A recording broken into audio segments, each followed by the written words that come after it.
Well, thank you so much, Aislinn, for joining me, and I'll let you introduce yourself and tell us about where you go to school and how COVID has affected and impacted your life and education.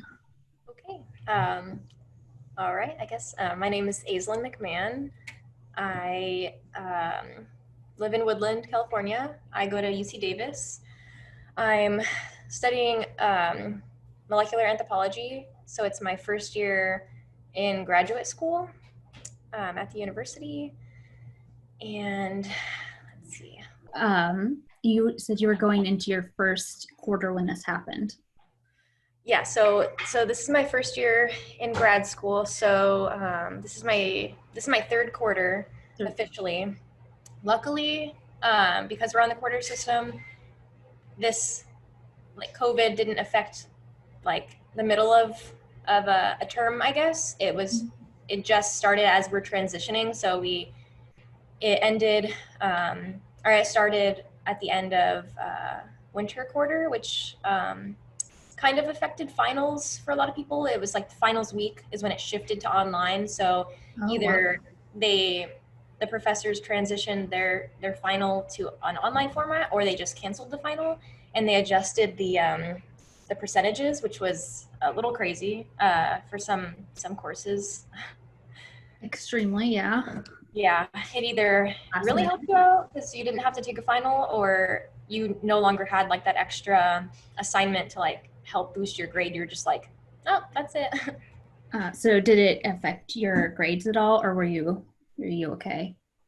I was okay, but I also I have a job, teaching assistant job on campus. So my first job, I guess, started last quarter. Let me think. And yeah, so I'm trying to remember. The final was transition to an online format, but it didn't really affect me because I have to grade online anyway. Like I read well, yeah, I was reading their online submissions for their finals. Okay, so like the undergrad? Yeah, it was an undergrad course, and I can do it remotely. So yeah, made it a little bit easier, but still. a little bit easier, yeah. But for them, yeah, it was probably chaotic with everything going on and like also having to take a final. Yeah, definitely. So how about the semester? How has worked out? How's that going?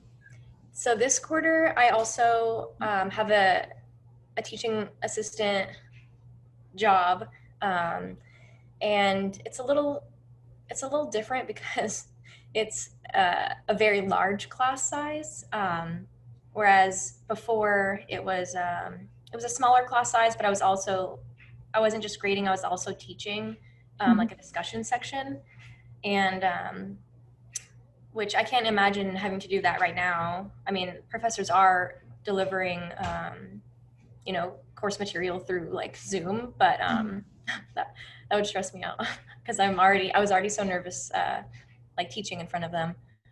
But yeah, so this quarter it's a larger class, but I only have to grade the assignments, so I don't have to actually teach. So it's actually worked out pretty well for me, I guess. The only thing is that I'm also taking full-time units in grad school. So full-time courses, which are also being delivered via Zoom. And it's not like, oh, just, go through these slides this week. It's like, it's still pretty structured, which is really helpful. So the professors like teach class at the scheduled time when class would have been in person. So it helps keep like a routine, which is really nice. But it definitely adds to like just the amount of stuff I have to do. So like attend the lectures, also attend my TA lectures, and then grade it's a class of 105. Oh my gosh. Yeah, wow. it's a upper division sociology course. Oh wow. So it's out of my discipline, but still related. But as far as, let me think, me personally, it's not affecting me as much as the other anthropology graduate students because I'm in a very small lab of geneticists, and the other anthropologists are archaeologists, so it's affecting them a lot more than me because they're used to like being in like a physical lab. Yeah. And my lab is, I mean, I was in a wet lab, but my lab is also like computational, so it's all on the computer, and just nice. logging into like the computing cluster through UC Davis, so I can do like everything remotely. So yeah, it's pretty nice. But having to like constantly look at your laptop is Exhausting. I think that's what's getting to me the most. Yes, exhausting, and I just like can't focus. Like it's just you're staring at it for so long that you can't really focus anymore, and you just kind of get sidetracked. Also, being like working at home, having a cat, like I'll just go play with you, and I won't have to do my work. Procrastination. Yeah, that's really hard. But it sounds like it's, at least for your learning, it's not quite as challenging going virtual compared to some of the other grad students. That's good. Right. Yeah. In that respect, I think I'm kind of lucky that it's not like affecting me as much. Yeah, that's nice. But still, you have a lot of things going on that are constantly virtual. So you haven't been back on campus at all, right? No. Yeah. That's I mean, we can go, but it's in our lab space. It's very limited. I just haven't because there's not really a need. The only thing that's really kind of affected is I was getting a lot of wet lab hours in, learning how to do a couple things in there from another graduate student because we're working with DNA samples. So it's been really fun, but it's kind of on hold right now. But I'm gaining other skills, so it's okay. That's positive. But yeah, the labs, that's a bummer. I was in an archaeology lab and I had already fulfilled most of the hours, luckily, but we were going over photographing and cataloging, and we were going to get more specific into that and doing different apertures and the different ways to photograph it so you can actually put it in archives and collections. And oh wow, obviously really can't do that anymore. So yeah, that's a bummer, but like you said, we're learning new skills such as Zoom. Yeah, and hopefully when this, is over, now that I'm like, really digging deep into my computational skills, I can go back in the wet lab and do some more work there. Yeah. So how many more? How many more semesters? But you're not semesters. How many more quarters do you have? I would be like, I know transitioning from semester to quarter is not only like difficult to like just keep track of, but like just the amount of work and like just packed into the quarter is crazy. But it's only a 2-year program, so nice. I'll be done next June. Yeah, it's only a year left, so that's exciting. Kind of scary, if there, the talk about like, oh, if this gets pushed even to like fall quarter, it's kind of sad because I only have so much time here. Yeah, and if that gets pushed to fall quarter, are you going to be able to get all the classes that you need to graduate? That's a good question. I think so, because a lot of my coursework isn't, let me think. I think one of them is a lab that I would have to do. So I'm not sure about that. I'm not even sure how they would conduct that over Zoom. Yeah, I don't know. What's the lab? I mean, luckily for my master's program, there's actually not a lot of like units required. It's like only 36 units, which, because it's a quarter system, I think I've already fulfilled. Yeah. Because I've been 12, let's see if I can count, 12, 24, yeah, 36. Yeah. But then it's like, you also have to add in like research time. And so it just like, it equals about 2 years, but it doesn't really take that long, I guess. That's still exciting though, that you'll be done in a year. Do you plan on going anywhere providing that COVID doesn't mess this up, do you plan on like going to maybe say like the body farm or anything like that to further your knowledge? That would be really cool. Right now, with what I'm learning, I think hoping that I get back into the wet lab to get some more experience. I'll be kind of on track for. Let's see, where do I want to go? My PI was actually giving me some suggestions. Let me find it on this email real fast. Yeah, so she was looking some stuff up for me. If I do, so after I graduate, I'll have enough experience, I guess, to basically get this trainee license. So I'll have my master's and then an additional trainee license for like a clinical genetic scientist job. But I would need to log, I would basically be like an intern, and I would need like 40 weeks working like the program that runs it. It's like a lot of hospitals like throughout California. It's like a strictly California program, but it's like almost any hospital in California like has this program. So, which is kind of not scary, but you know, considering like if it continues, then that's not, I mean, kind of a hot spot for like, you know what I mean? So yeah, I mean, that's interesting. So you would be working with like the victims of. I mean, I guess, yeah. I mean, to put it that way, yeah. So that's kind of like where I'm headed, I guess.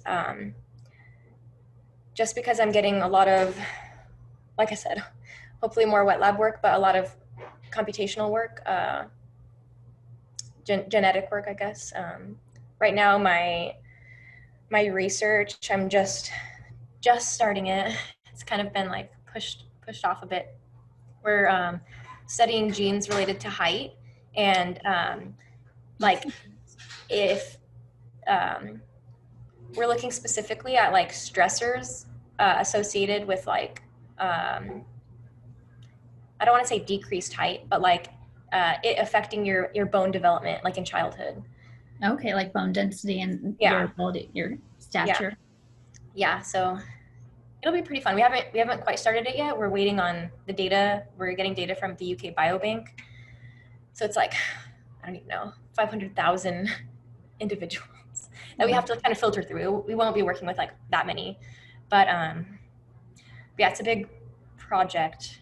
So, I mean, working with that, it won't really have much to do with like what I'll do after, but the skills that I will be using to work with the data, like I can use elsewhere, I guess is what I'm saying. Yeah. So. Let's see. Maybe how is it affecting your social life, and how has that taken a toll on you personally? Let me think. So I know school is a big part of social life. Yeah, I mean, so with my lab, we have meetings every week. So that's obviously just transitioned to like Zoom. And my PI, she knows that this is like I guess some of our lab mates we're not antisocial, but I don't know how to say it. Awkward, you know, like grad school students are. I don't know if there's like a typical, but she knows that like we need that kind of like interaction, even if it's like just over Zoom. So she tries to like initiate like just meetings, not just our lab meeting where we're like actually talking about work, but like more of like a fun like coffee hour or like happy hour to like just all get on and talk, like cook dinner together and just like chat, because some of my other lab mates, they don't have roommates, so they are literally all by themselves. Or but I think that's been really nice. Other than that, I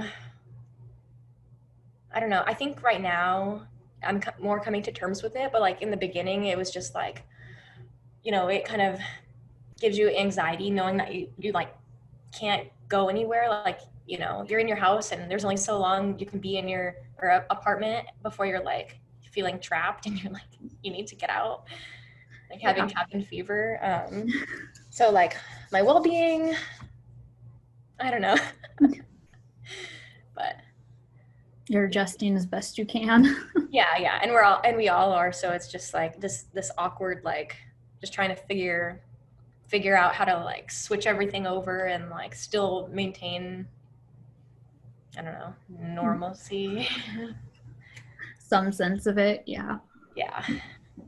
Yeah. And that's another hard aspect of working from home and going to school from home and everything being at home. Is like everything like in one spot. I feel like it's hard to like lately. Well, I'm also with moving, but lately it's been hard to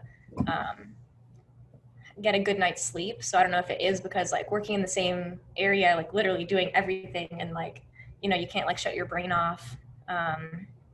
But it is nice having a patio to like escape, just pretend I'm somewhere else, or taking a walk. You know, we can still walk to the park, and so just little escapes like that is like much needed.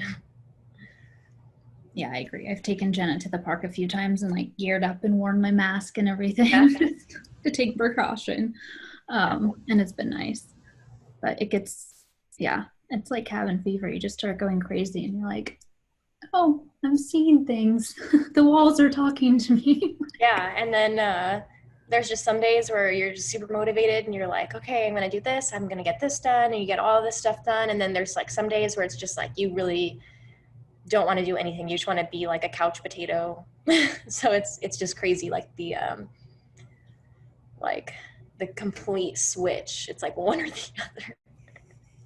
I'm glad I'm not the only one who's in that boat, because I'm like, some days I'm productive, and now that I'm feeling a little bit better, like, yeah. I was semi-productive yesterday, productive today, and I have a feeling I'm just gonna want to binge watch Netflix tomorrow. Yeah, but I mean, in a way, it's like you're balancing. You know, you're like, I'm getting it done, just, you know, all in one, either crammed into one day or, you know. Yeah, you're just doing the best you can. But yeah, I know I'm behind on a lot of stuff, so I feel like kind of anxious because I was sick. But when I tried to do stuff while I was sick, I just could not focus on it. Like I would read something and I would read it again, and I'd like read something 5 times, and I'm like, I don't even remember what this is. This just Thomas, my partner, was like, just go lay down and stop trying to do it. Just rest and feel better. I finally just gave up, but yeah, so now I'm starting to get ahead. So that is okay, that's good. It's still stressful. How many times do you guys get out a week? Let me think. Well, since I'm working from home, I'll completely lose track of like, oh my gosh, how many days have I been inside? And then, you know, my fiance, she still works. So she, you know, her 2 days off are basically like, I treat it as my weekend too. So we'll go to the park, or, oh my gosh, is it really only 2 days a week that we go outside? I mean, it can't be 2 days, but probably just a couple times, but like only if necessary, like if we need to go to the store or something. It's been just a little bit more recently just because of moving. But yeah, me, not so much. Yeah. I'll stay inside for a good like 2 days straight, maybe 3 days. Oh. And you love the sun. I know. Well, I'll go on my patio, but I don't go outside like to the public. Yeah. I'll just have to get multiple masks, and I know. Yeah, that's what I did, because I was just like, and stayed, you know, more than 6 feet away, but yeah. and wore gloves. Yeah, you have to. But yeah, I just go crazy. I feel bad for my grandparents. They've been in the house for like months on end. Oh, I know. My grandma. I was talking to her on the phone, and whenever she needs something, my aunt lives close by to her, so she'll just do like a grocery trip for her and like leave it on her porch, and she hasn't like, she'll say hi to people from afar, but yeah, she's been stuck in her house, like she's all alone, so sad. Yeah, I'm glad that I have someone to live with. Even if I'm sure I get on his nerves occasionally. Yeah, it keeps you sane, but also you're like, oh my god, I need my space. No, I'm just kidding.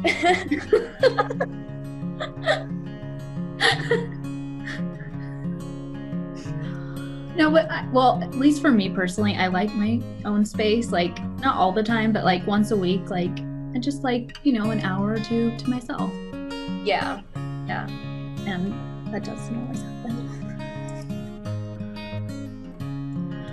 Well, I think we'll end the interview here, and thank you so much for speaking with me. You're welcome.